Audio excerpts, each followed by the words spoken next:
An open valley in eastern Ukraine, 2200 hours on a recent winter night. Temperature -8 Celsius with clear skies revealing brilliant stars unmarred by light pollution. A Russian division establishing field camp for night after exhausting 12-hour tactical march covering 47 kilometers. 4,600 combat soldiers erected hundreds of heated tents. Positioned 137 vehicles in defensive perimeter formation, established guard posts on surrounding hilltops according to standard security protocols. The camp sprawled across approximately 1 square kilometer of valley floor, chosen for terrain providing concealment from ground observation.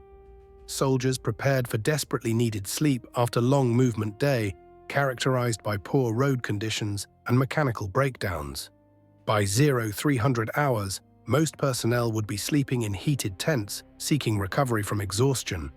The night that promised rest and recovery would become precision massacre. 8 minutes of meticulously planned precision strikes would kill or wound 3,447 soldiers, 75% of divisional strength. 18 HIMARS rockets carrying advanced cluster munitions would saturate the entire camp with 7,272 individual submunitions, creating overlapping lethal zones. The night that promised safety would become demonstration of how modern precision weapons eliminate traditional force protection measures. This happened days ago. The valley remains marked by thousands of impact craters visible from satellite imagery. Body recovery operations continue under grim circumstances. This is what occurred during those 8 minutes that transformed division from combat effective to destroyed. Field camps are operational necessity for military operations, but create significant tactical vulnerability that commanders must balance against operational requirements.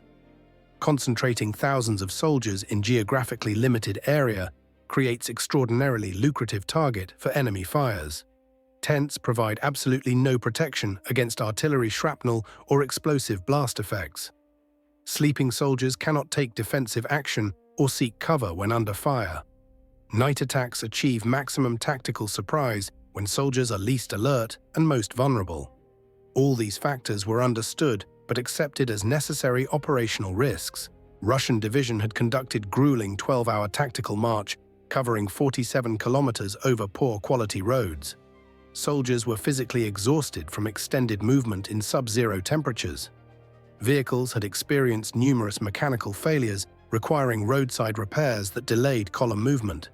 Division command faced decision: continue movement in darkness, risking additional mechanical problems and exhausted drivers, or establish defensive camp for night allowing personnel recovery. Command decided to establish camp prioritizing soldier welfare and vehicle maintenance over tactical vulnerability. Site selection emphasized concealment in valley location, with surrounding hills providing cover from ground observation and direct fire weapons. Valley was assessed as providing adequate protection from conventional artillery requiring observed fires. Security posts were established on surrounding high ground to detect ground approaches. Air defense systems were positioned to protect against aerial attack. Standard defensive protocols were followed. What Russian planners failed to adequately assess was vulnerability to satellite surveillance and precision weapons. Ukrainian intelligence had tracked division throughout entire movement using commercial satellite imagery supplemented by military reconnaissance assets. Real-time satellite imagery showed camp establishment from initial vehicles entering valley through tent erection to final defensive positioning. Intelligence officers literally watched on computer screens as tents were erected in organized rows. Vehicles positioned in perimeter formations, soldiers settled for night. The imagery provided exact camp boundaries, tent locations, vehicle positions, everything required for precision targeting. Ukrainian command recognized extraordinary operational opportunity. Entire Russian division, 4,600 soldiers representing significant combat power, concentrated in precisely known location during sleep hours when vulnerability was maximum. Precision weapons could devastate concentrated target, achieving casualties far exceeding results possible through conventional combat operations. HIMARS systems with M30A1 cluster munitions could saturate target area with thousands of submunitions, creating casualties unprecedented in modern conventional warfare. Cluster munitions represent category of weapons containing dozens to hundreds of smaller independent submunitions dispersed over target area rather than single large warhead. Each submunition functions independently after dispersion, creating multiple separate explosion points distributed across wide area. Against concentrated personnel in open positions or lightly protected facilities like tents, cluster munitions are exponentially more lethal than conventional high-explosive rounds of equivalent total weight because they create overlapping lethal radii rather than single point of destruction. HIMARS rockets designated for this strike carried M30A1 alternative warhead configurations specifically designed for maximum anti-personnel effectiveness. Each individual rocket contained approximately 404 precision-manufactured tungsten sphere submunitions. Upon reaching target area coordinates, rocket warheads released submunitions at calculated altitude, allowing dispersion across pattern approximately 200 meters long by 100 meters wide. Each individual submunition detonated upon ground impact, creating fragmentation effect immediately lethal within 30-meter radius and wounding capable out to 100 meters.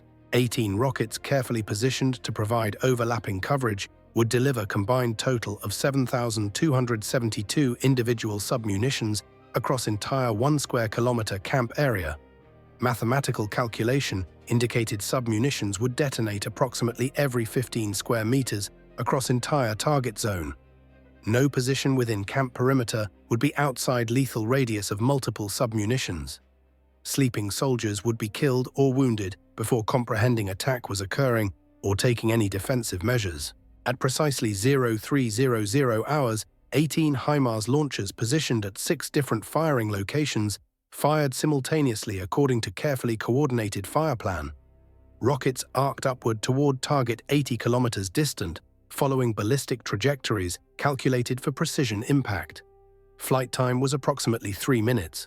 Russian early warning systems detected missile launches immediately, but 3-minute warning time was completely insufficient for meaningful defensive response or evacuation of sleeping personnel. Camp guards positioned on surrounding high ground observed bright streaks crossing Starfield, incoming rockets approaching from southern azimuth. Alarm sirens sounded throughout camp. Soldiers sleeping in heated tents were awakened abruptly by warning sirens and shouted alerts. Most personnel didn't have sufficient time to evacuate tents or reach prepared defensive positions before submunitions began detonating across entire camp area. At 0303 hours and 17 seconds, first HIMARS rockets arrived over camp at release altitude. Warheads released submunitions in precisely calculated patterns. 7,272 tungsten sphere submunitions fell across camp, dispersing into mathematically determined distribution patterns designed for maximum coverage. The submunitions appeared to witnesses like metallic rain falling from darkness, glinting briefly in starlight before impacting. Detonations began essentially simultaneously across entire camp area, creating sensory experience beyond normal human comprehension. Multiple explosions every second created continuous roaring sound without pause or rhythm. Each submunition produced high-velocity fragmentation killing or severely wounding anyone within 30-meter radius. Overlapping lethal radii created zones where survival probability approached zero, regardless of actions taken. Soldiers in tents were completely vulnerable to submunition effects. Tent fabric provided absolutely zero protection against high-velocity steel fragments. Submunitions detonating near or directly inside tents killed everyone within through fragmentation wounds to head, chest, and abdomen. Soldiers attempting to exit tents were caught in open terrain during sustained detonation sequence. Those who successfully reached prepared fighting positions or vehicle cover found trenches and revetments offered limited protection against weapons falling from above rather than approaching horizontally. The 8-minute bombardment created approximately 900 separate detonations per minute, 15 explosions every second across camp area.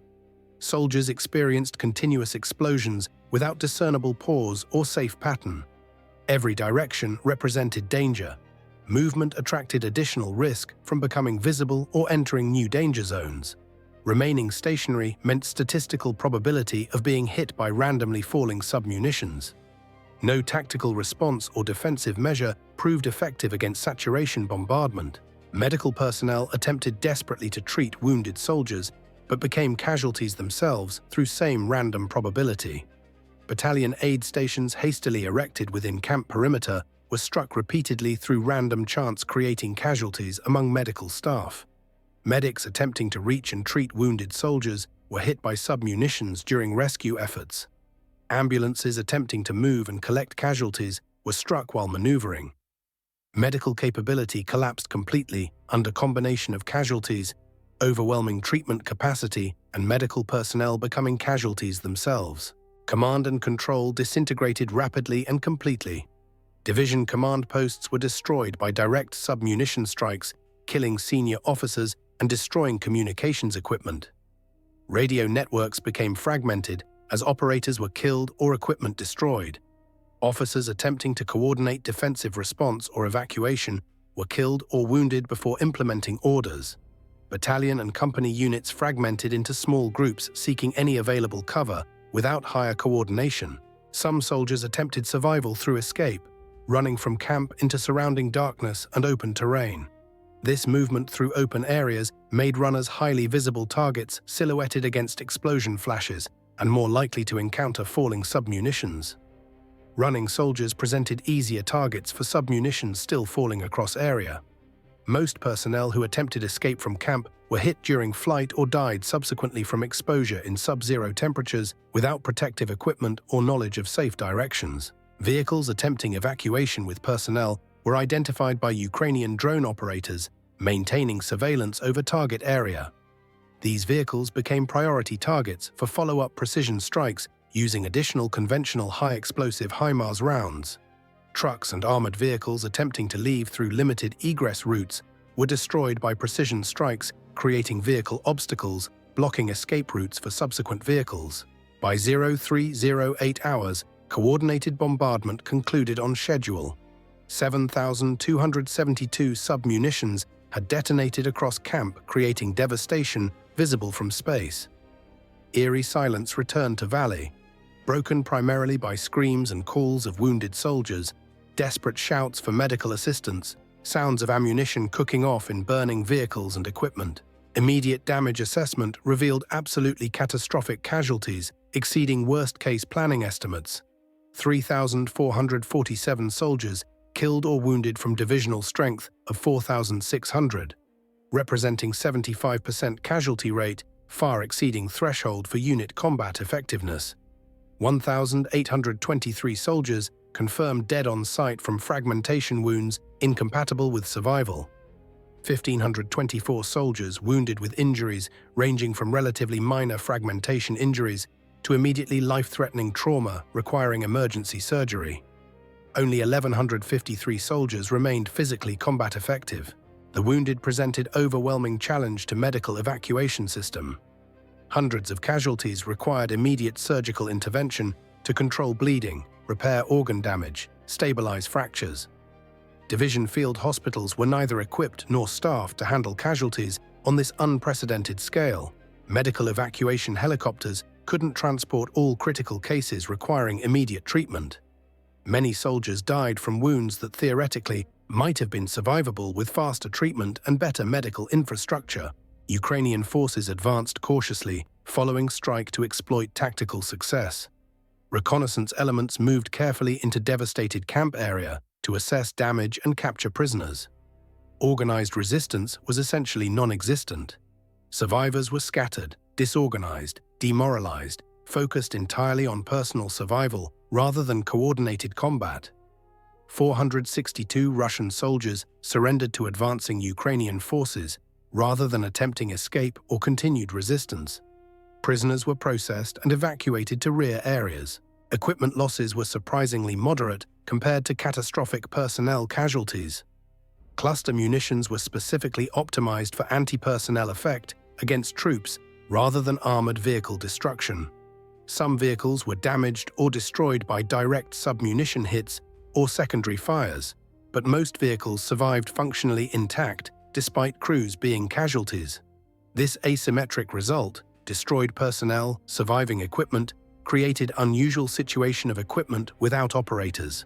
The strategic operational impact was complete elimination of division as militarily effective force. Personnel casualties reduced combat strength far below minimum threshold for divisional operations. Reconstituting division to combat effective status would require months of receiving and integrating replacement personnel, conducting unit training to rebuild proficiency, and rebuilding unit cohesion destroyed by traumatic casualties. Division was effectively removed from Russian order of battle for foreseeable future. Russian military analysts published comprehensive, devastating critiques of operational security failures. Establishing large camp without adequate air defense coverage against precision weapons was identified as critical error. Failing to disperse forces adequately to reduce vulnerability to area weapons was condemned as fundamental doctrinal violation. Predictable movement patterns allowing Ukrainian intelligence to track division and predict camp location were cited as intelligence failure enabling targeting. The numbers tell complete story. 3,447 casualties, 1,823 dead, 8 minutes of sustained bombardment, 18 HIMARS rockets, 7,272 submunitions, 1 square kilometer saturation coverage, 1 division rendered combat ineffective, 0 Ukrainian casualties, asymmetric warfare at maximum efficiency. This is modern precision warfare where cluster munitions create unmatched lethality against concentrated conventional forces, where 8 minutes of coordinated fires destroys military formation that required months to build, where precision targeting eliminates traditional force protection. Welcome to warfare where sleeping soldiers become mass casualties, where concentration creates catastrophic vulnerability, where 8 minutes of cluster munitions destroys entire division more effectively than weeks of conventional combat.